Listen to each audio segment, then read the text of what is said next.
ஹஜ்ரத் அலி சொன்ன ஒரு வார்த்தையை சொல்வேன், நீங்கள் அல்லாஹ்வை நோக்கினால், இல்லை உலகத்தை நீங்கள் நோக்கி வந்தால், அதை தேடினால், ஒஹிய முதுபிரா, அது உங்களை விட்டுட்டு ஓடிக்கொண்டே இருக்கும்.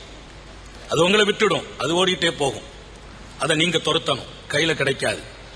ஒய்தான் அந்த முதுபிரா, நீ அது வேண்டாண்டு போனால், ஒஹிய முக்பிலா, அது உன்னை துரத்தி கொண்டிருக்கும் என்றார்கள். உலகத்தை நீ விட்டா அது உன்னை விடாது, நீ அதை தேடினா அது உன்னை வேடிக்கை காட்டும், அதுக்கு பின்னால் அலைய விடும். இது சாத்தியமா நினைக்காதீங்க. கொஞ்சம் நீங்கள் உங்கள் பார்வை அல்லாஹ்வின் பக்கம் திருப்பி பாருங்கள். இன்ஷா அல்லாஹ் உலகத்தினுடைய அத்தனையும் நம்மை தேடும் காலத்தில் அல்லாஹ் கொண்டு நிறுத்துவான். அல்லாஹ் அந்த நம்பிக்கை நசீபாக்குவானாக. நம்மை தேடும், எதுவெல்லாம் நம்மை விட்டு ஓடியதோ அந்த உறவு நம்மை நோக்கி வரும். என் மனைவி என்னை நோக்கி வருவாள், என் பிள்ளைகள் என்னை நோக்குவார்கள். நான் எந்த வியாபாரத்தை நோக்கி சென்றேனோ அந்த வியாபாரம் எனக்கு கைகூடவில்லை, என் ரப்பை நோக்கினேன்.